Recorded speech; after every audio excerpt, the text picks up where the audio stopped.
अस्सलाम वालेकुम नाजरीन, कैसे हैं सारे जी? ठीक हैं। आज जो मैं आपके साथ टॉपिक डिस्कशन के लिए आया हूँ वो है जी आसाबी कमज़ोरी। आसाबी कमज़ोरी चूँकि आपको पता है कि नाम जो है बहुत ज़्यादा कॉमन सुना होगा आपने।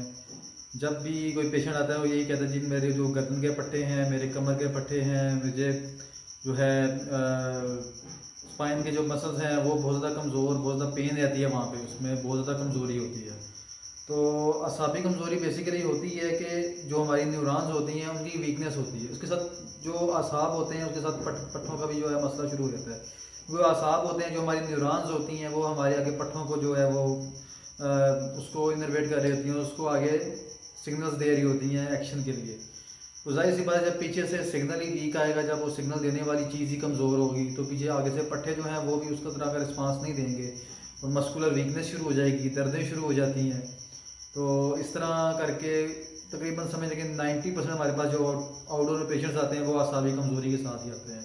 और मोस्टली उनमें जो 70% फीमेल्स होती हैं, जो यही कंप्लेन मिडिल एज फीमेल होती है, यही कंप्लेन करती हैं जी हम जो है दिन भर काम करती हैं और शाम को या रात के टाइम इतनी ज़्यादा शदीद थकावट होती है, इतनी ज़्यादा पेन शुरू हो जाती है गर्दन में, मसल्स में, स्पेशली ये जो दोनों तरफ गर्दन के मसल्स होते हैं ये वाले, बाजुओं में, फिर वही कमर में, लोअर बैक में। तो ये सारी वजूहात इसकी जो है वो पीछे काफ़ी हैं, लेकिन ये फीमेल में बहुत ज़्यादा कम पाई जाती है। आज मैं उसी के लिए आपके साथ हाजिर हुआ कि आपको थोड़ा इसके बारे में जो इंफॉर्मेशन दे दी जाए। तो अच्छा, इसमें जो मेन है वो हमारे रिस्क फैक्टर्स आते हैं। रिस्क फैक्टर्स में फ़ीमेल बहुत ज़्यादा कॉमन है पाकिस्तान में। तकरीबन हर तीसरी फीमेल यही कंप्लेन लेके आती है कि मेरे जो है ना वो पट्ठे बहुत कमज़ोर हैं, मुझे बहुत ज़्यादा वीकनेस रहती है। ठीक है, आगे इसके साथ इलामात और कौन कौन सी हो सकती हैं, किस तरह आपको पता चल सकता है कि ये असाब के जो है वो असाब की कमज़ोरी है, किस वजह से ये इसके अलावा जो साथ वो जोड़ी जा सकती हैं। अच्छा, उनमें सबसे पहले कि बहुत ज़्यादा क्या कहते हैं जिस्मानी कमज़ोरी रहना, भूख कम लगना, जिस्मानी कमज़ोरी रहती है, भूख नहीं लगती। ठीक है, उसकी वजह से फिर क्या होता है कि हाथों पाँव में इस तरह सुइयाँ चुभने लग जाती हैं, नमनेस शुरू हो जाती है। ठीक है, सुनपन होना शुरू हो जाता है, कोई बताती है कि हमारे हाथ पाँव ना सुन होने लग जाते हैं। उसके साथ फिर बर्निंग सेंसेशन आती है कि हाथ पाँव से लगता है जैसे जल रहे हैं, तलियाँ जल रही हैं, पाँव जल रहे हैं। फिर वो आहिस्ता आहिस्ता पूरी बॉडी जलना शुरू हो जाती है क्योंकि कमज़ोरी जो इस तरह की हो चुकी होती है। उसके बाद ये सेंसिटिविटी टच के कोई भी अगर हल्का फुल्का हाथ भी अगर लगा दें तो वो दर्द से कराती हैं कि हमें बहुत ज़्यादा शदीद दर्द हो रही है। वजह यही होती है कि न्यूरॉन्स जो है उनका डैमेज हो जाता है, खाने पीने में बेहतरी नहीं होती, न्यूरॉन्स कमज़ोर होती हैं। ठीक है, सही तरीके से जिस्म काम नहीं कर रहा तो जाहिर सी बात फिर पेन तो उसमें आती है। और ब्लड प्रेशर वो कहेंगे जी हमारा जो डिजीनेस सी रहती है, आंखों का अंधेरा आता है, चक्कर से आते हैं। तो जैसे ही हम उनका ब्लड प्रेशर चेक करेंगे तो वो बहुत लो होगा, फिर वो अपनी हिस्ट्री में बता देंगे ये मेरा ब्लड प्रेशर आमतौर पे वैसे भी इतना ही लो रहता है, 90 80 जो सिस्टोलिक ब्लड प्रेशर है जिसको हम ऊपर वाला बीपी कहते हैं, वो 90 80 इसके राउंड अबाउट चल रहा होता है।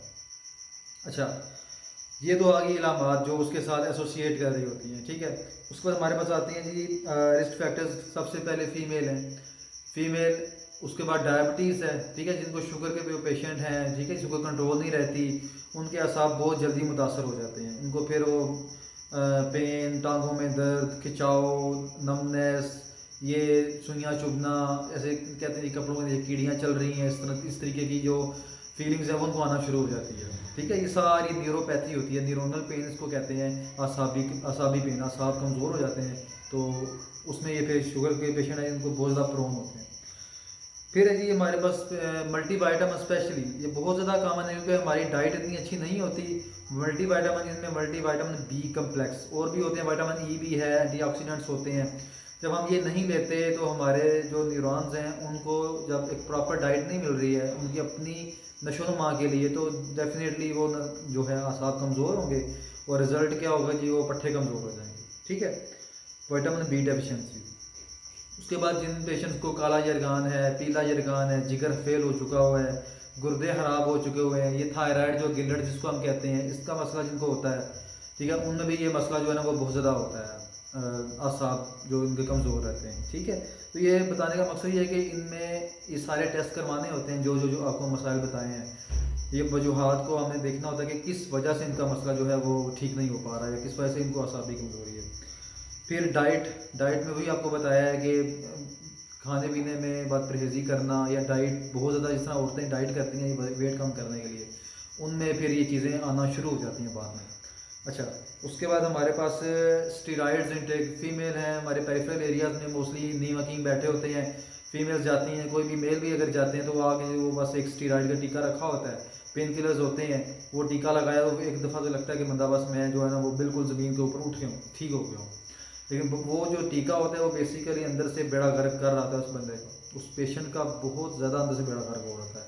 उस टीके से उसके गुर्दे फेल हो रहे हैं, उस टीके से उसके मैदे के ऊपर असर पड़ा होता है, उस टीके से उसका ब्लड प्रेशर शूट कर रहा होता है, उस टीके से उसकी शुगर बढ़ रही होती है, उस टीके से ये असाब कमज़ोर होते हैं, उस टीके से कैल्शियम विटामिन डी और विटामिन बी की कम्प्लेक्सेस की जो भी वो कमी हो रही होती है। कितने सारे नुकसान आ रहे हैं, हालांकि ये बीमारी कोई खास बीमारियां होती हैं जिनमें ये दिए जाते हैं, और लेकिन हमारे बहुत अफसोस के साथ कहना पड़ता है हमारे पेरिफेरल एरियाज़ में इस तरह के नीम हकीम बैठे होते हैं जो इस तरह के टीके इंजेक्शन लगाते हैं, और हमारी मासूम आवाम को भी इतना अंदाज़ा नहीं होता, ठीक है, वो बस हर टीके लगाने वाले को डॉक्टर समझ बैठते हैं।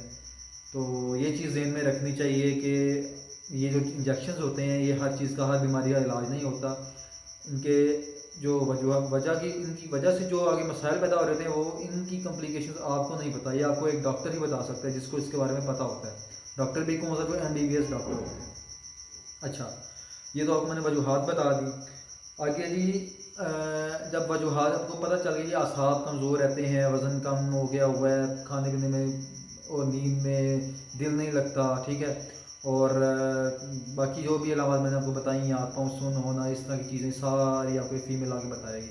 वहाँ से आपने क्लिनिकली जी उसको तशखीस करेगी इसके असाब कमज़ोर है, वजह क्या है, वजह के लिए आपको मैंने जो अंडरलाइंग रीजंस होती हैं, जो रिस्क फैक्टर्स होते हैं, जो रीजंस होती हैं, आपने उनसे रिलेटेड जो भी टेस्ट होते हैं, आम से टेस्ट होते हैं, ये आपने करवा लेने हैं ताकि पता चल जाए कि आया कि इनमें से कोई बीमारी तो नहीं है, ठीक है। कोई इस तरह की हकीमी दवाइयाँ होती हैं जो गुर्दों को भी नुकसान पहुँचाती हैं, इस तरह की जो दूसरी दवाइयाँ मैंने आपको बताई हैं स्टीरॉइड स्पेशली, उनमें ये दवाई ये जो होती है ये स्पेशली ये हमारे जो गुर्दे होते हैं, हमारे जो मसल्स होते हैं, इनको वीक करती है, ठीक है। डायबिटिक पेशेंट है, स्पेशली डायबिटिक पेशेंट, ये तो उसके लिए तो बहुत ख़तरनाक है। अच्छा, जब ये चीज़ें पता चल गई उसके बाद फिर हमने इसके इलाज की तरफ भी ये तो आना है। इलाज जब भी हमने इसका इलाज करना है तो ट्रीट द अंडरलाइंग कॉज, ठीक है, जिस वजह से ये मसला बना हुआ है हमने उसको कंट्रोल करना है। यानी अगर कोई खाने पीने में कोताही हो रही है उसका खाना पीना सही करें। अब उसमें खाने पीने में हम क्या दे सकते हैं, खाने पीने में ग्रीन वेजिटेबल्स, ठीक है, विटामिन बी से भरी हुई होती हैं, ठीक है, और कैल्शियम विटामिन डी, ये जो चीज़ें होती हैं ये न्यूरॉन के बहुत वाफर मकदार में चाहिए होती, इसका इंटेक रखें, ठीक है। फ्रूट्स खाएं, वेजिटेबल्स लें, प्रॉपर डाइट लें, रोटी जिस तरह गंदम की होती है बेशक वो वाली, वो बेशक तो नहीं, मतलब जाहिर सी बात है वही खानी होती है। और उसके साथ फिर क्या होता है कि फ्रूट्स में आप ड्राई फ्रूट्स भी बहुत अच्छे तरीके से वो ले सकते हैं, ठीक है, उनमें भी बहुत ज़्यादा मैग्नीशियम कैल्शियम और इस तरह की चीज़ें जो और विटामिन्स होते हैं मल्टीपल, तो वो आपने अपनी डाइट में शामिल करें, ठीक है। और उसके साथ अपनी खुराक के साथ अपनी एक्सरसाइज का खास ख्याल रखें। एक्सरसाइज और काम दोनों में बहुत फ़र्क है। अक्सर फीमेल्स आती हैं कहती हैं जी डॉक्टर साहब हम तो पूरा पूरा दिन ही काम करते रहते हैं, हमने क्या वर्जिश करनी है। देखिए वर्जिश में और काम में दोनों ज़मीन आसमान का फ़र्क है। वर्जिश जो है वो आपके पूरे मसल्स पट्ठों की उसकी होती है, या आप सिंपल वॉक करते हैं तो आपके पूरे मसल उसमें उसका दिल की वर्जिश होती है, अंदर के अज़ा की भी वर्जिश होती है। जब अंदर के अज़ा और दिल फ्रेश रहेगा तो आपके बाहर की चीज़ें भी सही फ्रेश रहेंगी, ठीक है। ये चीज़ आपने समझ लेनी है, ठीक है। उसके साथ खाने पीने को भी बता दिया, एक्सरसाइज को भी बता दिया, और अंडरलाइंग रीज़न जो भी वजह सामने आती है कि ये वजह है इसकी, आपने उसको कंट्रोल करना है, ठीक है। तो बाकी ये कि ये चीज़ें ट्रीटेबल हैं, इसमें कोई इस तरह का वो बहुत बड़ी जो है वो रॉकेट साइंस नहीं है कि ठीक नहीं हो रहा। बाकी साथ में मल्टी विटामिन ओरली के ले सकते हैं, तो बहुत सारी इकसाम है पाकिस्तान में जो मिलती हैं अच्छी क्वालिटी की, अच्छी ब्रांड की, वो आप इस्तेमाल करें। डेली डाइट के साथ एक टैबलेट ले लिया करें विद द मील्स, ठीक है। और अपना 5 वक्त की नमाज़ पढ़ें, सबसे पहले तो मैं यही कहूँगा। बाकी चीज़ें आपकी बहुत सारी इसके साथ कंट्रोल हो जाएंगी। तो अभी के लिए इतना ही काफ़ी है कि नेक्स्ट मिलते हैं किसी और वीडियो में। तो इस टॉपिक को ज़रूर जो है अपने घर में भी अप्लाई किया, क्योंकि हर दूसरी औरत जो है वो असाब और पट्टों को लेके बैठी हुई होती है।